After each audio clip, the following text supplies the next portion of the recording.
은혜 받고자 하는 말씀은 영과 진리로 예배 드려라. 우리가 익히 알고 있는 말씀입니다. 그럼에도 불구하고 많은 사람들이 이 말씀도 바르게 이해를 하지 못하고 오해를 해가지고 잘못된 신앙의 길로 나아가려고 하는데, 오늘 말씀을 통해서 이 말씀의 참된 뜻이 무엇인가 바로 이해하고 믿어서 하나님께도 영광 돌려드리고 우리도 복받는 믿음의 길을 걸어가야 하겠습니다. 지금 여기 사마리아 여인, 사마리아는 남쪽 유다와 달리 북쪽 이스라엘입니다. 그러면은 예수님이 사마리아 그 여인과 지금 말씀을 하시는데, 그 전에 여러 가지 말씀을 하시고 이 사마리아 여인이 아하, 이분은 보통 분이 아니구나, 선지자시구나. 그래서 예수님께 그동안 궁금하게 여기던 것을 여쭤본 겁니다. 지금 19절부터 보면 여자가 이르되 주여 내가 보니 선지자로소이다. 20절에 우리 조상들은요 이 산에서 예배하였는데 당신들의 말은 예배할 곳이 예루살렘이라고 하는데 도대체 이 산이 맞습니까? 예루살렘이 맞습니까? 그래서 예수님이 이 말씀을 하신 거예요. 이 산도 아니고 예루살렘도 아니다. 하나님께 예배할 때는 신령과 진정으로 예배하라. 그때가 바로 이때다. 그러면 오늘 말씀에서 첫째로 우리가 생각할 것이 이 산인가요? 예루살렘인가요?는 무슨 뜻인가? 그 말씀이에요. 성경적 역사를 거슬러 올라가서 살펴보면은 이스라엘 민족은 창세의 아벨 때부터 모여서 공동체로 하나님 앞에 제사드리고 예배를 드렸습니다. 그러다가 점점 수가 많아지니까 어떻게 했습니까? 성소, 성막, 회막, 증거막이라는 천막을 쳐가지고 그곳에서 이스라엘 공동체가 모여서 연합하여 하나님 앞에 제사를 드렸어요. 예배를 드렸습니다. 거기에 다 차지를 못하니까 이제 어떻게 했습니까? 밖에 쭉 있고 성막, 증거막, 회막을 중심으로 해서 이제 예배 제사가 진행됐던 거예요. 그러다가 이제 성경 말씀은 주보에 해놨으니까 찾아보시라고요. 그러다가 다윗이 왕이 되고 아이고 저는 백향목 궁에 거하는데 우리 하나님 성전은 여전히 천막에 있어서 되겠습니까? 하나님 제가 성전을 건축하겠습니다. 그래가지고 다윗이 준비하고 솔로몬이 성전을 건축했습니다.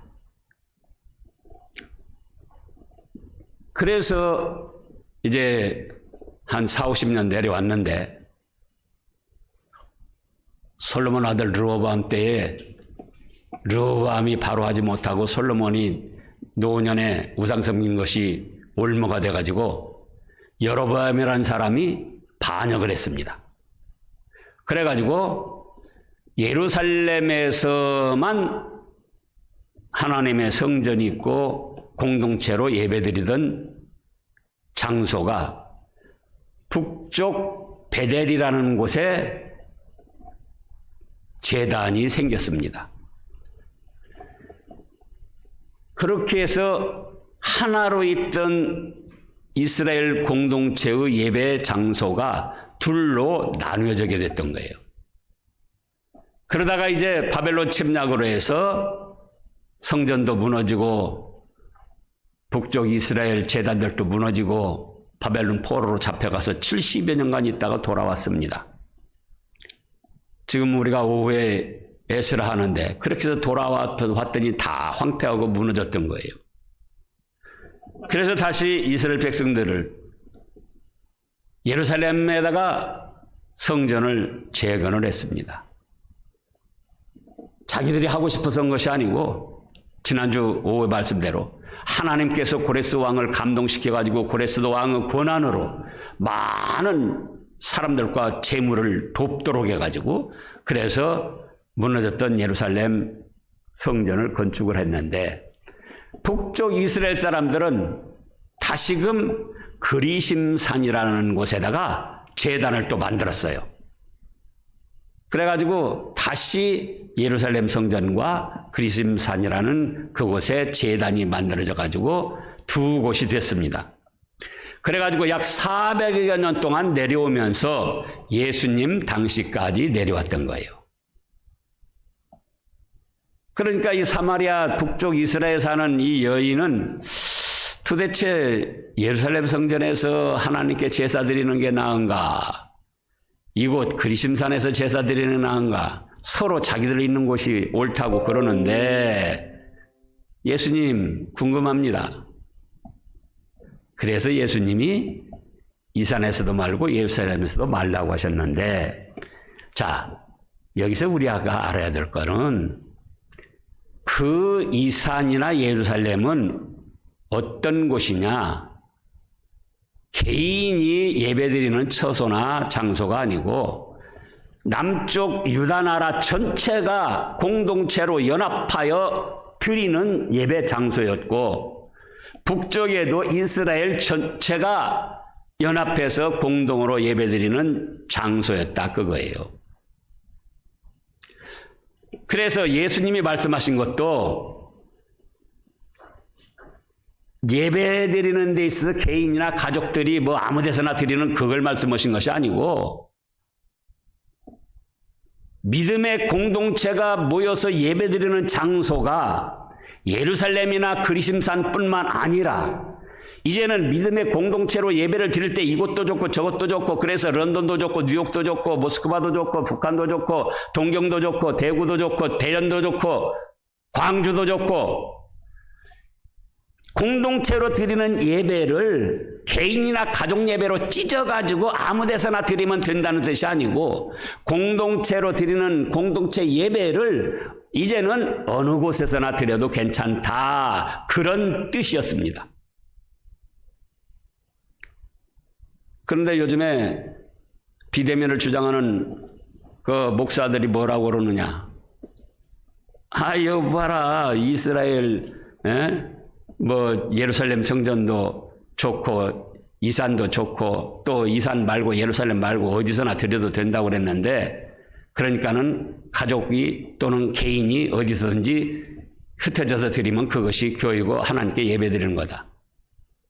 구약에서 신약까지 지금까지 보면은 이스라엘 백성들이나 우리 믿음의 사람들은 개인적인 예배 생활, 개인적인 가족적인 예배 생활을 하면서 공동체로 연합된 교회를 이루어서 하나님을 섬기고 축복을 받았습니다. 그래서 개인이나 가족이 드리는 예배는 지금 새삼스럽게 생겨난 것이 아니고 창세 때부터 지금까지 계속 있었어요. 중요하니까 그것을 좀 찾아보겠습니다. 창세기 12장. 아브라함의 가족이 하나님을 섬기는데 자기가 사는 곳, 자기 머무는 곳, 자기 거처에서 제단을 쌓고 하나님을 섬겼어요. 창세기 12장 6절부터 보면은요. 아브라함이 그 땅을 지나 세겜 땅 모래 상수리나무에 이르니 그때 가나안 사람이 그 땅에 거주하였더라. 여호와께서 아브라함에게 나타나 이르시되 내가 이 땅을 네 자손에게 주리라 하신지라. 자기에게 나타나신 여호와께 그가 그곳에서 제단을 쌓고 이때 아브라함 아들도 없고 아브라함하고 아브라함 처하고 그 다음에 롯 가족. 그러나 아브라함은 아브라함하고 아브라함 아내 사례밖에 없었다 그거예요. 근데 거기서 제단을 쌓았어요. 그리고 또 8절에 보면 거기서 베델 동쪽 산으로 옮겨 장막을 치니 서쪽은 베델이요 동쪽은 아이라. 그가 그곳에서 여호와께 제단을 쌓고 여호와의 이름을 부르더니 자기 살던 곳에서 개인적인 예배나 개인적인 제사나 가족적인 제사나 그거는 이미 구약 창세 때부터 자기 살던 곳에서 했어요. 또 창세기 13장 18절을 보겠습니다. 지금 개인적인 가족적인 예배 장소가 없다가 느닷없이 이제 코로나19로 해서 뭐 어디서나 드려도 된다는 것이 아니고 18절입니다. 이 아브라함이 장막으로 옮겨 헤브론에 있는 마므레 상수리 숲에 이르러 거주하며 거기서 여호와께 위하여 제단을 쌓았더라. 보세요. 자기 사는 곳 옮겨 다닐 때마다 일정한 장소가 없이 개인이나 가족은 그렇게 해서 예배를 드려서 하나님을 섬겼고, 신약에 와서도 사도행전 10장을 보겠습니다. 사도행전 10장 1절부터 보면은 가이사랴 고넬료라 하는 사람이 있으니 이달리아 부데라 하는 군대 백부장이라. 그가 경건하여 온 집안원과 더불어 하나님을 경외하며 백성을 많이 구제하고 하나님께 항상 기도하더니, 하루는 제9시쯤 되어 환상 중에 밝게 보며 하나님의 사자가 들어와 이르되 고넬료야 하니, 고넬료가 주목하여 보고 두려워하며 이르되 주여 무슨 일이니까? 천사가 이르되 뭐라고 그랬습니까? 네 기도와 구제가 하나님 앞에 상달되어 기억하신 바가 되었다. 이 지금 고넬료가 어디서 지금 하나님을 경외하고 기도하고 섬겼습니까? 집에서. 자기 집이에요. 사도행전 10장 30절을 보겠습니다. 고넬료가 이르되 내가 나흘 전 이맘때에 내 집에서 제9시 기도를 하는데 갑자기 한 사람이 빛난 옷을 입고 내 앞에 서서. 그러면 이미 고넬료가 자기 집에서 가족적으로 하나님을 섬기며 기도하고 공경할 때에 이것으로 고넬료가 받을 복을 다 받을 수 있었으면은 굳이 베드로를 청하라고 하실 것 없습니다. 너 지금까지 잘하고 있으니까 그대로 하고 있어. 그런데 베드로를 청하라고 해서 공식적인 교회의 일원으로 참여토록 하고 교회에 모여서 공식적인 예배를 드려서 고넬료가 더 많은 복을 받도록 그렇게 하셨습니다. 그러니까 지금 와서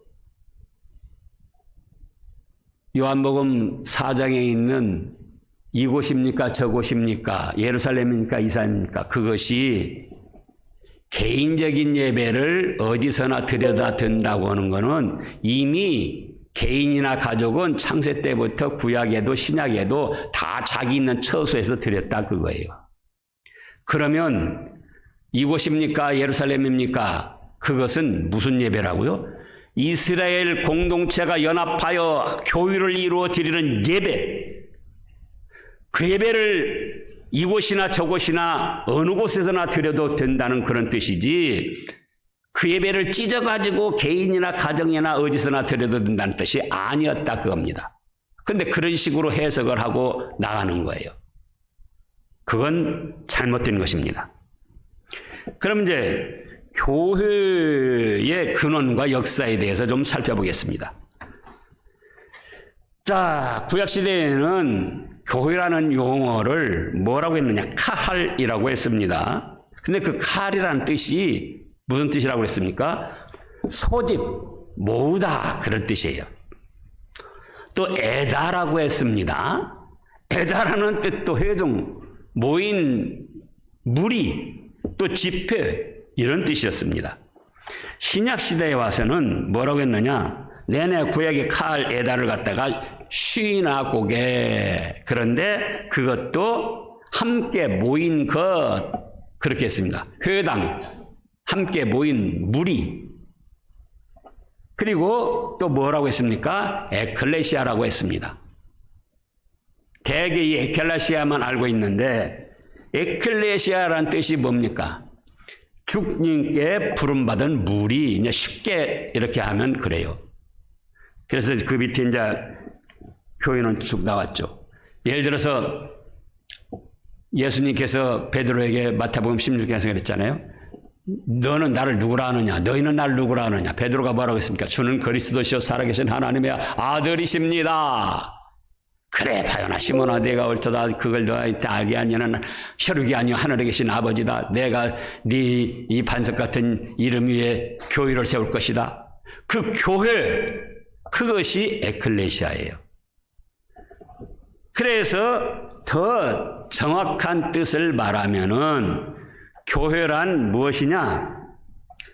하나님께로부터 세상 밖으로 불러냄을 받은 구원받은 무리, 이런 뜻입니다. 하나님께서 창세전에 택하셔가지고 세상 멸망받을 곳에서 불러내가지고 구원받은 여러 사람들, 또 뭐라고 할 수 있는가? 예수님을 믿어서 구원받은 사람들의 연합체, 그럽니다. 예수님을 믿어서 구원받은 성도들의 뭐예요? 연합체, 함께 모인 연합체.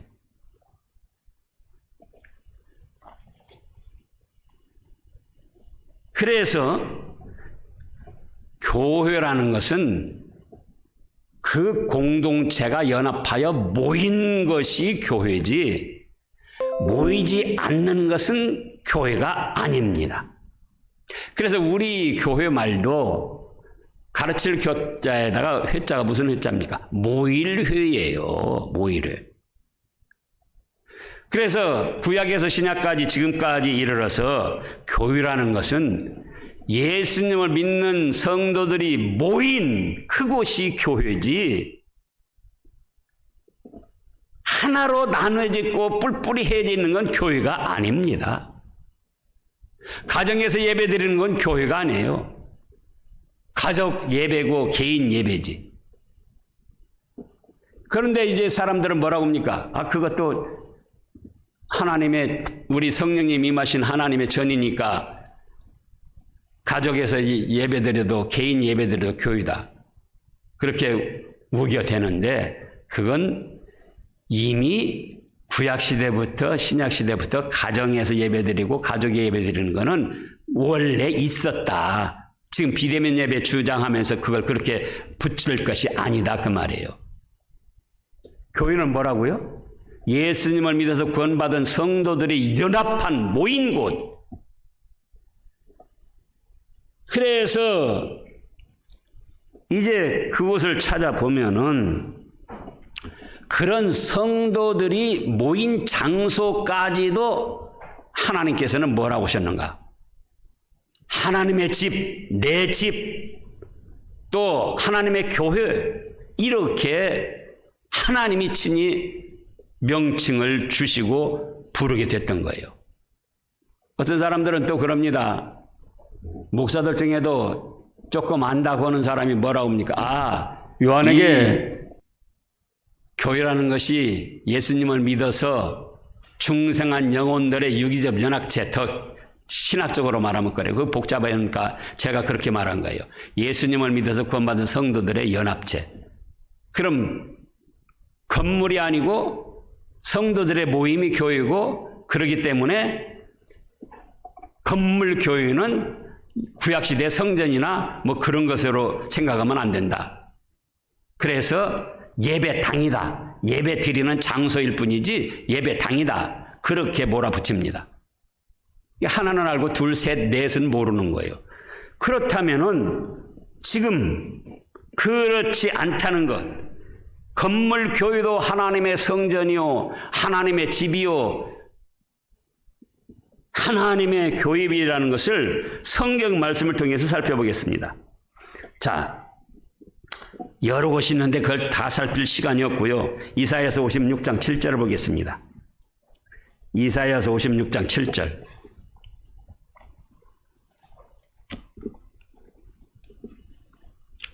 이사야서 56장 7절 6절부터 보면은요, 또 여호와와 연합하여 그를 섬기며 여호와의 이름을 사랑하며 그의 종이 되며 안식일을 지켜 더럽히지 아니하며 나의 언약을 굳게 지키는 이방인마다. 이때 당시 이스라엘 민족만 택하셔서 인도하셨는데 하나님께서 이미 말씀을 하신 거예요. 이스라엘 민족이 아니랄지라도 하나님을 믿고 의지하여 연합하고 그를 섬기고 그의 이름을 사랑하고 그의 종이 되고 안식일을 기억하여 더럽히지 않고 잘 지키고 하나님의 말씀을 굳게 지키는 이방인마다 7절에 내가 곧 그들을 나의 성산으로 인도하여 그 있는 채로 이방인이 그냥 뿔뿔이 흩어진 채로 그대로 하라고 하시는 것이 아니고 내가 곧 그들을 나의 성산으로 인도하여 그 다음에요 기도하는 내 집에서 그들을 기쁘게 할 것이며 그들의 번제와 희생을 나의 제단에 기꺼이 받게 되리니 이는 내 집은 만민이 기도하는 집이라 일컬음이 될 것임이라. 이건 그럼 구약시대 성전이니까 그렇다. 천만에요. 마태복음 21장을 보겠습니다. 예수님이 이 말씀을 인용해가지고 신약시대의 교회도 하나님의 집이요 하나님의 만민이 기도하는 집이요 하나님께서 예배 받으시고 번제 뭐 여러 가지 받으신다고 그랬잖아요. 예배를 받으시고 영광을 얻으시고 축복해 주시는 그런 장소로 말씀을 했습니다. 마태복음 21장 12절부터 보면은 예수께서 성전에 들어가사 성전 안에서 매매하는 모든 사람을 내쫓으시며 돈 바꾸는 사람들을 상과 비둘기 파는 사람들의 의자를 둘러부시고 그들에게 이르시되 기록된 바 내 집은 기도하는 집이라 일컬음을 받으리라 하였거늘 너희는 강도소굴을 만들었도다. 신약에 와서도 여전히 건물을 하나님의 집이라고 하고 강도의 소굴을 만들었다고 책망하시면서 성전을 정결케 하셨습니다. 그 다음에 우리가 지난번에도 찾아본 대로 디모데 전서 3장을 보겠습니다. 디모데 전서 3장. 성전이 아닌 곳, 신약시대에 새롭게 생겨난 교회, 거기에 대해서도 뭐라고 하셨는가? 디모데 전서 3장 14절부터 보면은요, 내가 속히 네게 가기를 바라니 이것은 네게 쓰는 것은 만일 내가 지체하면 너로 하여금 여기는 성전을 말한 게 아니에요. 그냥 예배석 교회, 빌립보 교회 그런 교회를 말한 거예요. 만일 내가 지체하면 너로 하여금 하나님의 집에서 어떻게 행하여야 할지를 알게 하려 함이니 지금 사도 바울이 디모데의 목회자에게 지금 오늘날 모든 목회자에게 주신 말씀이에요. 하나님의 집에서 어떻게 행하여야 할지를 알게 하려 함이니 그 다음에요. 이 집은 살아계신 하나님의 교회요 진리의 기둥과 터이다. 단순히 건물이 아니에요. 예배 드리는 장소만이 아니다 그 말씀이에요. 신약시대에도 지금도 누구 집이에요? 하나님의 집이고 살아서 역사하시며 경배를 받으시고 영광을 누리시는 하나님의 집이요 하나님의 교회요 진리의 기둥과 터다 그 말씀이에요. 그래서 또 히브리서 10장에 보면은 뭐라고 하셨습니까? 모이기를 패하는 어떤 사람들의 습관과 같이 하지 말고 그날이 가까움을 볼수록 더욱 힘써라. 뭘요? 모이기를 힘써라. 그럼 어디에 모입니까? 그렇죠. 안식일을 기억하여 거룩시키며 하나님의 교회에 모이라. 말세가 되면은 그 모이는 걸 패하고 각자 개인이 가정이 어디서나 뭐 하나님 아니 계신 곳 없으니까 거기서 예배드리면 된다. 그런 사람들이 나올 것이다. 그런데 하나님이 그러면 구약시대에는 어디서나 아니 계셨고 신약시대에만 지금 어디서만 계십니까? 구약시대에도 어디서나 계셨기 때문에 개인적으로 가족적으로 드리는 예배는 자기 가정, 자기 사는 곳, 자기 개인 있는 곳 심지어는 어떻습니까? 저 같은 경우는 차를 운행하고 가면서도 기도도 하고 찬송도 하고 말씀도 생각하고 그래요. 그럼 거기가 예배 장소예요. 개인적으로.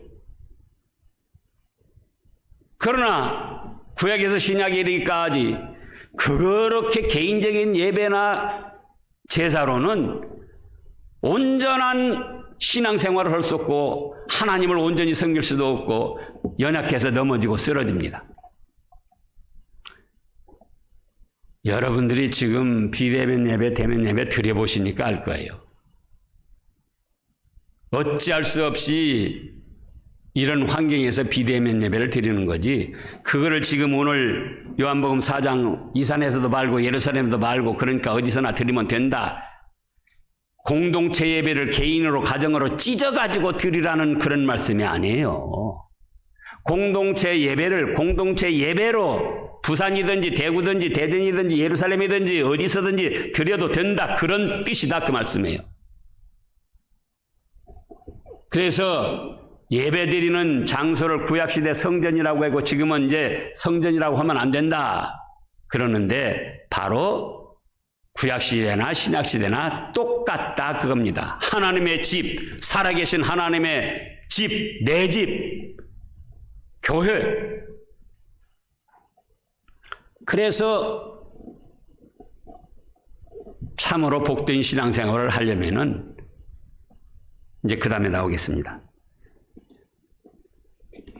그래서 이제 세 번째로는 하나님은 영이시니 예배하는 자가 영과 진리로 예배하라 그러셨죠. 그래요. 공동체로 예배 드리는 거는 대전이든 부산이든 서울이든 어디서나 공동체로 예배 드리면 된다. 또 가정 예배나 개인적 예배는 각자 자기 사는 곳에서 자기가 알아서 해라. 그러나 안식일을 기억하여 거룩히 지키고 모이기를 힘써서 주일이면은 공동체로 교회에 모여서 하나님께 찬양과 영광을 돌려라. 그런데 그 예배를 어떻게 드릴 것인가? 어떻게 드리라고요? 하나님은 영이시니 예배하는 자가 영과 진리로 예배하라. 하나님은 영이시다는 건 무슨 뜻입니까? 자, 영이라는 거는 물질적이 아니고 육신적이 아니라는 거예요. 그러면서도 시간과 공간을 초월하신 전지전능하신 분으로 눈에 보이지 않지만 손에 잡히지 않지만 살아계셔서 보시고 들으시고 얼마든지 역사를 하시는 하나님이시다. 이것이 하나님은 영이시다는 뜻이에요. 그러면 영으로 예배드리라는 것은 지금 우리 눈에 하나님이 안 보여도 손에 잡히지 않아도 하늘나라에 계시면서도 시간과 공간을 초월해서 우리는 이 시간 여기 있으면 다른 데 못 있어요. 그런데 하나님은 하늘에 계시면서도 시간과 공간을 초월해서 이 자리에도 계시고 또 부산에도 계시고 대구에도 계시고 그래서 단순히 김성진 목사 예배 드리는데 참여하러 온 것이 아니고 눈에 보이지 않고 손에 잡히지 않지만 살아계셔서 보시고 들으시고 얼마든지 역사하시며 찬송과 영광을 받으시는 영이신 존재다. 지금 이 자리에 그렇게 우리 하나님이 영으로 임하여 계신다. 그렇게 믿고 예배를 드리는 것이 영으로 드린다는 거예요. 영이신 하나님.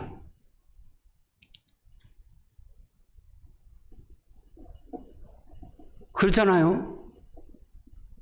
지금 우리가 눈에 안 보이고 손에 잡히지 않아도 하나님이 내 집 살아계신 하나님의 교회 이곳에 시간과 공간을 초월해서 영으로 임재하여 계십니다. 그게 영이신 하나님이에요. 그러면 이제 우리가 영으로 예배드린다. 그건 그렇게 하나님을 믿고는 어떻게 하냐. 영으로 생각해 보니까 우리는 하나님 앞에 나올 수 없는 죄인입니다. 그러잖아요. 육신적으로 지식적으로 생각하면 다 그렇지만은 영으로 정말 내 자신이 영으로 예배 드리라고 했으니까는 영이신 하나님 앞에 영으로 예배를 드리려니까 내 자신은 하나님 앞에 더럽고 추한 죄인이다 그거예요. 그러니 어떻게 합니까? 내 젖값 대신 죽으신 예수님의 십자가 보혈의 구원의 은혜를 믿고 의지하며 하나님께 예배 드리는 거예요. 그것이 영이신 하나님께 영으로 예배를 드리는 거예요. 그것이.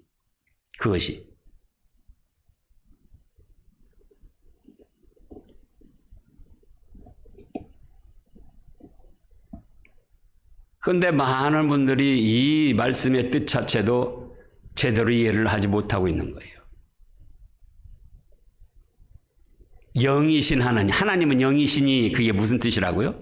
하나님은 물질도 아니고 육신도 아니다. 그러나 살아계셔서 시간과 공간을 초월해서 이 자리에도 함께 하시고 보시고 들으시고 다 살피시고 찬송과 영광을 받으시고 만능으로 역사하시는 분이다. 그것이 영이신 하나님을 믿는 거예요. 그럼 그 영이신 하나님 앞에 우리도 뭘로 예배드려야 된다? 육신의 지식으로, 육신의 어떤 감정으로가 아니고 영이신 하나님 앞에 영으로 생각해 보니까 나는 죄인이다. 지나간 한 주간도 믿음도 제대로 쓰지 못하고 세상 일에 휘말려서 하나님을 섭섭하게 한 죄인이다. 그러면 어떻게 해야 됩니까? 그래, 내 죄값 때문에 예수님이 십자가에서 죽어주시고 나를 사랑하셔서 죽어도 다시 사는 부활의 생명 주시고 천국 복락까지 주셨잖아요. 하나님 감사합니다. 예수님 감사합니다. 그런 마음으로 하나님 앞에 예배 드리는 것이 영이신 하나님 앞에 뭘로 드리는 거다? 영으로 드리는 것이다. 그거예요. 그 다음에는 하나님은 영이시니 뭘로 해라? 진리로 예배드리라. 그래서 진리로. 진리가 지난주에 뭐라고 그랬습니까? 하나님의 말씀. 하나님과 하나님의 말씀. 하나님의 말씀에 합당하게 예배를 드리라. 그거예요. 인간의 지식이나 꾀나 세상의 문화나 타락된 흐름, 세상의 풍습 그런 것 합쳐가지고 인간의 감정 따라서 예배드리지 말고 진리, 하나님의 말씀에 맞게 예배드려라. 오늘날 열린 예배라고 해서 별별 희한한 방법으로 다 예배를 드리고 여러분들은 잘 모르실 거예요. 익산에 주현교회라고 있어요. 주가 나타나셨다. 그래서 주현교회 이름 얼마나 멋있게 붙입니까? 그 작자가 이교부라는 뜻입니다. 자기는 가르치는 아버지다. 자기가 자칭 붙였어요. 지금부터 한 4, 50년 전에 그자가 일어났었는데 그자가 어떤가? 보통 가면은 그야말로 쉽게 말해서 은혜가 충만합니다. 다 그 사람 앞에 설교 한번 들으면 다 거꾸러지는 거예요. 우리 교단 목사님들도 내놓으라 하는 분들이 거기 가가지고 거꾸러져가지고 그 사람 따라다녔었어요. 근데 점점 뭐라고 합니까? 나는 육신의 감정을 초월한 자다. 그렇기 때문에 육신의 모든 걸 벗어날 수 있다. 그래가지고 어떻게 했습니까? 온몸을 홀딱 벗고 예배를 인도하는 거예요. 그러니까 또 그것도 사람들이 좋다고. 그래가지고는 또 여자 전도사들이 있는데 여자 전도사들 둘도 은혜를 받아가지고 육신을 감정을 초월했다 그래가지고 여자 전도사 둘도 몸을 벗고는 예배를 같이 드린 거예요. 여기서. 그래서 뭐라고 이름 붙였느냐? 나체교라고도 이름을 붙였습니다. 지금도 있어요. 감옥에 갔는데 그러다가 자기 말 안 들으면 막 두들겨 패고 그런 거예요. 그리고 감옥에 갔는데 일주일 동안을 가부좌 자세, 양반 자세로 하고는 잠도 안 자고 먹지도 않고 이러고 있는 거예요. 그 감방에 있는 사람들이 다 거꾸러졌어요. 저런 분이 있을까? 야, 정말로 저분은 신이 나타난 분이다. 그래가지고 지금도 하고 있어요.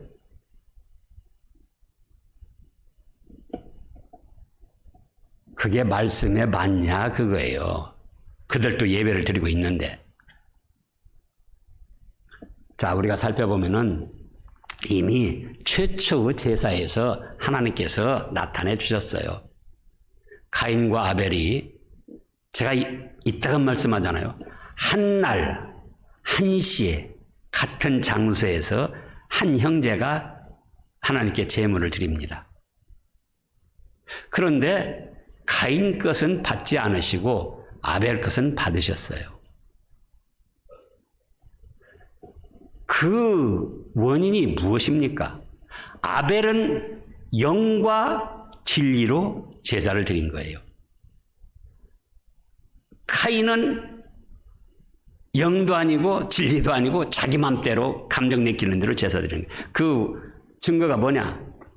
자, 아담과 하와가 범죄했을 때 무화과나무로 잎을 만들어 그 범죄한 부분들을 가리려고 했지만은 안 됐죠. 그러니까 하나님 어떻게 하셨습니까? 가죽옷을 지어 입히셨습니다. 그 가죽옷을 지어 입히었을 때에 이미 사람의 죄를 가리움받고 용서받으려면은 다른 생명이 피를 흘리고 죽어야 된다. 곧 앞으로 예수 그리스도가 너희 죄값 대신 피를 흘리고 죽어야 된다는 것을 예시하신 겁니다. 그래서 아담이 자기 아들들에게도 그렇게 가르쳐 준 거예요. 야, 너희가 하나님께 제사 드릴 때는 우리는 죄인이기 때문에 양을, 내 생명 대신 양의 생명 피를 바쳐가지고 하나님 앞에 나아가야 하나님이 받아주신다. 그리고 그거는 앞으로 어린 양 대신 예수님이 오셔서 우리 죄값을 지고 십자가에 죽으셔서 우리를 죄에서 해방시키고 죽음에서 해방시켜서 천국 복락을 누리게 하실 것이다. 그렇게 가르쳐 줬어요. 그래서 그들이 장성해가지고 분가했습니다. 별도로 제물을 드렸다는 것은 분가를 한 거예요. 그러면서도 또 한 자리에 모여서 한날 한시에 연합해서, 형제가 연합해서 제사를 드린 거예요. 근데 가인은 어떻게 했죠? 무슨 우리가 죄가 있고 무슨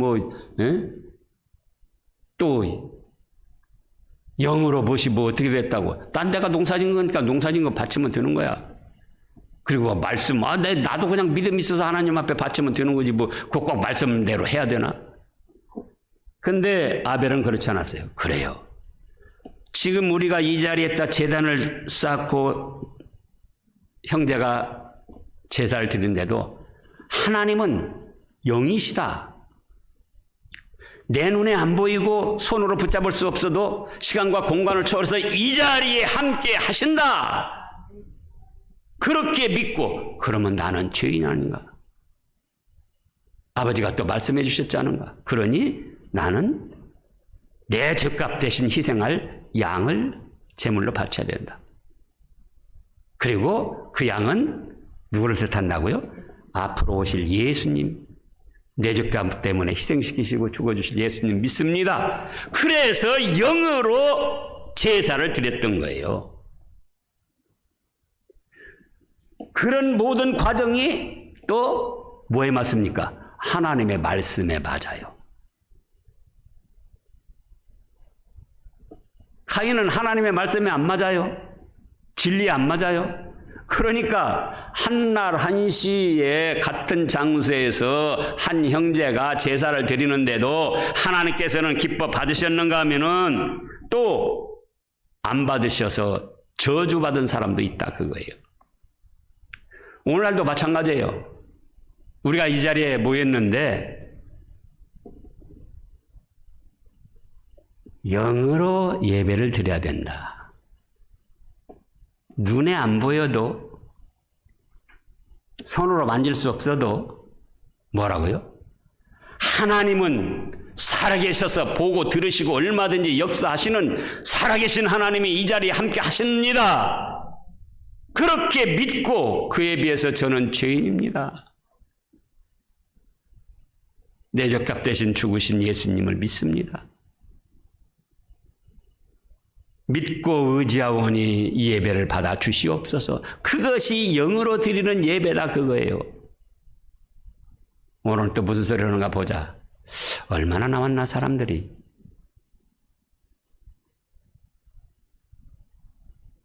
그거는 영으로 드리는 게 아니에요.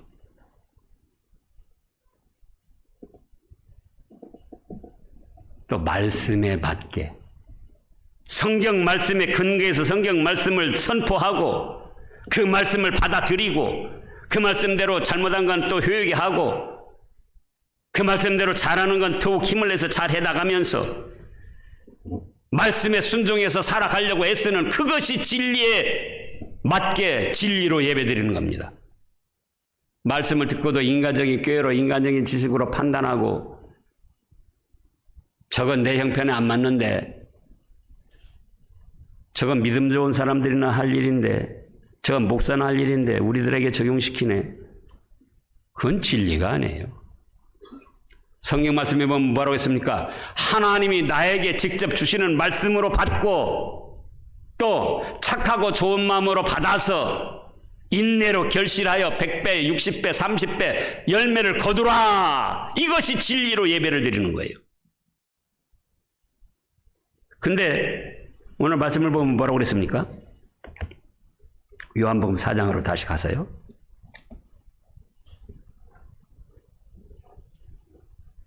23절을 보면은 아버지께 참되게 예배하는 자들은 보세요. 여기도 단수가 아니고 복수로 말씀하셨잖아요. 교회는 모이는 곳이에요. 모이지 않으면 교회가 아니에요. 그러니까 참되게 예배하는 자들은 영과 진리로 예배할 때가 오나니 다음에 해라 아니고 곧 이때라. 언제나 이때예요. 언제나. 이때 당시도 이때였고 오늘날도 이때였고 내일도 이때고. 근데 아버지께서는 자기에게 이렇게 예배하는 자들을 찾으시느니라. 아벨이 제사 드릴 때 기쁘게 받으시고 아벨에게 복을 주신 것처럼 가인이 제사 드릴 때는 영행도 아니고 진리 안 맞으니까는 저주를 하신 것처럼 하나님께서는 오늘날도 이 자리에 보이지 않지만 만질 수 없지만은 영으로 임재하시는데 그런 하나님 앞에 나는 죄인이니까 예수님의 보혈의 은혜를 힘입어야 된다. 그래서 영으로 제사를 드리고 영으로 예배를 드리고 또 하나님의 말씀에 맞게 성경 60권 말씀에 맞게 내 생활과 내 환경과 달라도 성경 말씀에 맞으니까 그 말씀을 진리의 말씀으로 받아들이고 진리 말씀대로 행하고자 하고 진리가 아닌 것은 회개하고 바로 서고자 하고 이것이 진리로 예배를 드리는 거예요. 이렇게 예배 드리는 자를 하나님은 찾으신다. 뭐 달라고? 복 주시려고. 예? 그래서 우리가 이런 예배를 드려서 하나님께 영광 돌려드리고 우리도 영원한 축복을 받아 누려야 되겠습니다. 기도하겠습니다.